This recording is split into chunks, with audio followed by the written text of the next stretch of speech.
3. Welcome to Charter Local Edition. I'm Tracy Young. In December, California lost nearly 39,000 jobs, more than any other state in the nation. Joining us to talk about legislation that he has introduced that would create jobs is Assemblymember Anthony Portantino, who represents the 44th District. Nice to have you with us, Assemblymember. Gosh darn it, every time this number comes out, I keep thinking that we're hit a trough, and it seems like on the national level, we're still losing some jobs so that it's not as bad, and we've had some good months. Doesn't seem like we're heading that way in California. Why? Well, I think you're going to see this year a focus on jobs. I think people have finally realized that there's only 3 ways to help the economy, or create money, so to speak. That you can cut spending, you can raise taxes, or you can have economic development. Mm-hmm.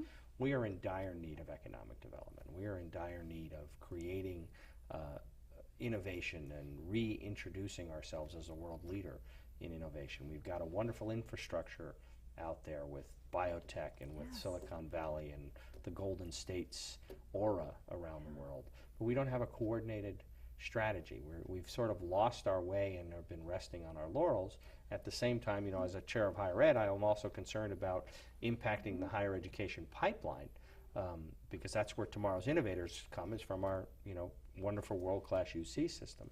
So what we're doing is we're working with some nonprofits, because we recognize the state doesn't have the resources, and we're trying to create the data and a coordinated innovation strategy. So we're working with the California Institute on Science and Technology to do not only the research of an assessment of what our needs are going to be and project where our needs are going to be, but also on creating a coordinated innovation strategy for our state. Other countries have innovation strategies. Certainly California, being the world's 8th largest economy, should have its own uniquely California innovation strategy. So who's going to take the lead on this? Who's going to step up and say, as you said, I don't know how much more we can cut out of the budget. We've made drastic cuts at the same time because people aren't working. They're saying, you mean you want to increase our taxes? Those who are working are barely getting by, and those who aren't working aren't paying taxes. So that's not going to do us much good. So who takes the lead and says, this is it, we're doing this, here's the plan, and we're moving forward? Well, I think it's the role for the legislature, it's a role for the governor.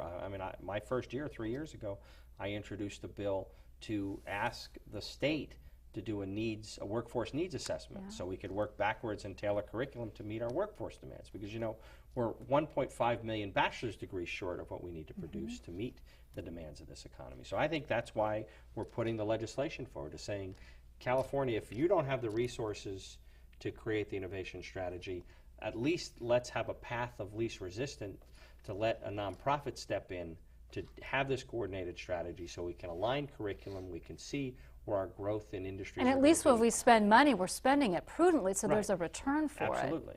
Absolutely. So where are we with this right now? I think like most of our viewers say, the number one thing they're concerned about is the economy and jobs. They're very, very concerned. Well, interestingly enough, even though these bills are going to be funded by a nonprofit, I'm still fighting within the system, because they call things cost pressures. And we're expressly writing in the language of the bill that it's going to be funded and the work's going to be done outside of the state, but for the state. So we're hoping to win that battle, because again, if you don't create jobs, if you don't create wealth, if you don't create the opportunity for the average California student to get an education and have a career waiting there to create more opportunity, we're going to be in a sorrier state 10 years from now. And I think of how much it costs today, whether you're going to community colleges, CSU or UC, to go, and if you spend the money and the time to go and then you graduate and there isn't a job, it's really this deflated feeling that people end up with. Absolutely, and we need to do better. All right, well, we're going to look for you to be a leader on this one, if you would, sir. We're working. Thank you. For Charter Local Edition, I'm Tracy Young. Now back to CNN HLN.